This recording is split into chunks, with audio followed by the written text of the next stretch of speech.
If you're just joining Fight Night Picks for the first time, thanks so much. As always, one half your hosting duo, Craig Allen. You can find me on Twitter and Instagram at Craig Allen FNP. With me to my left, to your right, Matt Allen on their respective socials, Matt Allen FNP. We couldn't be anything further from the heavyweights that are going to be fighting this weekend, so we're just going to be the Canadian nerds that are going to tell you a little bit about this fight. And quite honestly, if you don't know anything about me, I love this fight. I love this fight more than any fight that's happened this year. How about that? I really do, because for Francis Ngannou, before Fight Night Picks was a thing in 2018, the catalyst to get me to start this was UFC 220. I drove down with friends to Boston. We took pictures with Habib. I'll throw one of those up there because the guy's head's bigger than two of my heads thrown together. I was going to say biceps, but that doesn't take much. But when I got excited for that one, I was sitting nosebleed and front and center for Ngannou and Miocic. And it was crazy because you could cut the tension with a knife in the building, and it was just insane. I mean, Ngannou went out there first round throwing wild shots and defending takedowns well enough. I mean, Miocic was able to get a few, but Ngannou could spring back up to his feet. And even as that fight went along, the thought was, with the fans and everybody there, listen, Ngannou still has the opportunity to knock out Miocic as that one goes on. Now, the parallels between these two guys, because we can set this one up as bad blood. Matt, what's really the story behind this one? So, just first and foremost, MMA was illegal in France, and that's really stupid and makes no sense to me, but that's besides Until the last couple years. Exactly. It just recently got legalized in that country. So there's not a lot of MMA opportunities in the country of France, which is where Cyril Gane, of course, is from. And that's where Francis Ngannou was training to become a professional boxer at the time. And these two guys found themselves in the exact same gym together, which is wild to think about that, like, right now, the two best fighters in the world at their weight class, before they were even close to what they are now, were training together. So they know what they both look like at the bare bones of their game. Before they even had their Hall of Fame badges, before they even had their bronze badges, they knew each other. And then, of course, Francis ends up splitting from that gym. He now trains at Extreme Couture with Dewey Cooper and the boys. And he's made this massive progression throughout his career. Now, there's been some conflicting reports about just how serious the beef between these two really are. Like, Cyril Gane himself came out this week and was like, listen, there's no real beef between us. Like, yeah, we're in different gyms right now, but I have no hard feelings towards him. And same vice versa. Like, this to me doesn't feel like a Colby Covington, Kamaru Usman type of a fight. It feels very much of, wow, we have the most technical heavyweight in the world, fighting the most powerful heavyweight in the world, and that's what makes this so much fun. Because when you break down a Francis Ngannou fight, when you look at his opponent's probably going to be more technical than he is. They're probably going to have better pure wrestling, better pure jiu-jitsu. But what Francis possesses is the biggest eraser we've ever seen in MMA. It erases all of the mistakes he makes in his fight to where you might 10-8 him for 4 rounds. It doesn't matter. He has enough power in his hands to knock you out at any point throughout the fight. And the first Stipe fight, oddly enough, is probably the best example of this, because if you go back and watch the 4th and 5th rounds of that fight, yes, Francis is tired. Yes, his hands are down by his waist. He's so tired he can barely hold his hands up. He hit Stipe with 3 punches after the start of the 4th round that would knock out like Secretariat in the 40s. Like, it would knock out pretty much anything if they landed even a little bit more clean. Now, Stipe has one of the best chins we've ever seen in the heavyweight division, and that was his night. But what Francis showed was that he can take an absolute crazy beating and be completely exhausted, and he still has enough power in the tank to land that one big bomb. New Brunswickers can't make mistakes like that. That's where we're from in Canada, because New Brunswick and Grand Falls specifically, the home of Ron Turcotte, the jockey of Secretariat from the 70s, not the 40s, the 70s. I didn't know what Secretariat was around. Well, you're from New Brunswick, you gotta get right. But when you look at this fight, I said the parallels. And again, these guys training in France, and you look at France, so many good kickboxers, Muay Thai artists, savate fighters. And you look at it for Cyril Gane, he had that background in Muay Thai. And the fact that not just, we're fighting Muay Thai fights and we're having fun because we can't really do anything else. You look at it, I mean, what was his overall record, Matt? 14-0 as a Muay Thai fighter? That's pretty good. Against decent level of competition? Well, hey, that's pretty good too. And the other thing about it, you want the parallels. So Francis Ngannou coming into the UFC, what level of competition did he take on? Well, he fought Luis Enrique, who's all right. Pretty good, right? I mean, the shot that he hit him with was pretty good. Pretty good. So it took Francis Ngannou 6 fights to get to the title. 2 years, a month, and a day between his debut and his title fight. And then he loses that fight. So total, to get back into the conversation, UFC 260, it took him 5 years, 3 months, and 8 days to win the title. For Cyril Gane, it took him 6 fights to get to the title. A year, 11 months, and 28 days. Almost the same amount of time it took Ngannou to get to the belt. But then he won the belt, albeit it's interim, but he beat Derek Lewis, so he didn't have to take that build back time. For Ngannou, that was the most important part. That was, I'm leaving my gym at MMA Factory to go to the States to train with not just Dewey Cooper at Black Cobra Striking Systems, but Eric Nixick and everybody at Extreme Couture. You look at Francis Ngannou from his way up, his hellacious knockout of Alistair Overeem, his fight against Miocic, where he still did land good shots, but it was eventually the pressure, the pace, a little bit of the boxing of Miocic, but ultimately the wrestling of Miocic to get the win. And then you look at Ngannou after that. That Derek Lewis fight, just erase it from your memory. You don't know. That's a good example of get your mind right. I don't care what you do, what area of work you are. Francis Ngannou was very open about that. He said, hey, I brought demons into that fight. I was worried I was going to get tired like I did in the Stipe fight. He wasn't right mentally going into that fight. And that's always a big point that we never really talk about because it's hard to tell. Like, you don't know what a person's mindset's going to be going into the fight. But that's a good example of that wasn't really the Francis Ngannou that we had seen previously. Forget about the nuts and bolts and the low volume and the loss. Just focus on the fact that he was able to right the ship. And if you want to just focus on his last 5 fights, let's look at it. He beats Curtis Blades. He beats Cain Velasquez in a fight that probably never should have happened. He beats Junior Dos Santos disgustingly. He beats Jairzinho Rosenstrike, which that was a little bit of the old Francis, just going across the cage and throwing shots. And then he beats Stipe Miocic. And I have a prop in the office, and I keep it here because I'm fun. And it's signed, and it says King of 4. I have a signed Butterbean glove because Francis Ngannou's in that club now. He's appeared on Jackass, and he punches Danger Aaron right in the private area with a cup on. So for Danger Aaron, a guy who featured prominently in the show Portlandia, because again, I'm a fun guy and I watch fun shows, Danger Aaron took that shot. Good for him. I'm never going to do it. We'll see if Cyril Gane does. Now, hopefully he doesn't take one to the groin, but that's where this really gets interesting, because for Gane, we've seen him challenge certain fighters, maybe one more so than any, down on the mat. It was the man himself, Don'Tale Mayes, who looked great in his last fight, by the way. I'm so upset that we're talking about this right now. It's a performance bonus win late in the 3rd round, a heel hook win for Cyril Gane. Francis submitted Freight Train Hamilton, but we never talk about that. Yeah, that's true. No, my point is, you can't always bring up the fact that one guy submitted a very low-level UFC heavyweight, and you can't say the same about the other. Cyril Gane over Francis Ngannou, you would think, is most likely to take any fight down to the mat. He's most adept at fighting on the ground. He has more submission ability, so on and so forth. Now, this is where I want to tie everything in. UFC 220 to UFC 260, Francis Ngannou. You want to talk about a different fighter. Going back and watching UFC 220, it's Ngannou running across the cage, throwing wild shots. I'm going to throw, reckless abandon because that's my game plan. His last fight against Stipe, his hands are nice. He's playing the defensive game when he's just standing at range. Happens to throw a head kick. Stipe looks like he just woke up from a nap, took his ball cap off. His hair's floating in the wind. It's really weird. It's just an odd look for a champion. I want my champions to look... You didn't think he looked handsome, Greg? I don't know. I mean, that's not me saying that. But when I really do focus on that fight... Trying a new look. Takedown attempt from Miocic, a sprawl from Ngannou.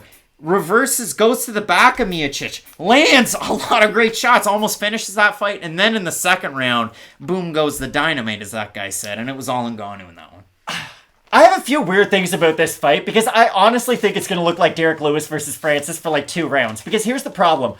I don't know when Cyril Gane is going to feel comfortable engaging with Francis. Because if Francis waits on Gane to go forward on him, Francis can knock him out and it's going to be odd. Like, it's going to be a crazy knockout. Like, Cyril is very good when he's fighting under his terms, and that's the great thing about Cyril Gane. He's so cerebral that he makes the fight happen under his terms. It's like Chris Paul. You can't just look at what he does on the stat sheet and think that that tells the whole story. Chris Paul controls the game. He slows things down. He adds just the little X factors that even if you're a hardcore fan, you yourself don't really think of. With Cyril Gane, he's always making sure that the fight is taking place under his terms. That's what happened with the Derek Lewis fight. The difference is Lewis didn't throw back on Gane like I think Ngannou will. And with Gane, he's very odd because he is such a technician on the feet, but the one area where I don't think he is at that Hall of Fame area, especially on the feet, is when he's close range boxing. He throws a lot of winging hooks with his arms, and he doesn't always move his shoulders with them. That's the one spot on the feet where I think he could be susceptible to getting hit by one of those big Francis bombs. But Gane on the outside is going to be very interesting because if he does just decide to stay on the outside, pitter-patter away with some kicks of his own and never really engage in the pocket, he could probably win a very, very boring 50-45. And I understand no one wants to hear that, especially when it's the interim champion versus the champion for the heavyweight title. Like, we want to see Junior Dos Santos, Cain Velasquez 2 and 3. But Gane's best path to victory is never get in the pocket, and when I do, close the distance so it's only clinch. And it's going to be really interesting because I feel like Gane's clinch is a little bit oversold because we saw that knockout against Junior Dos Santos at the end of his career. JDS couldn't eat any shot at that stage of his career, so I don't think Gane's just going to get Francis in a plum clinch, knock him out with 2 elbows, and that'll be the story. I actually think I think Francis is slightly underrated with his own clinch game. And this is the other thing.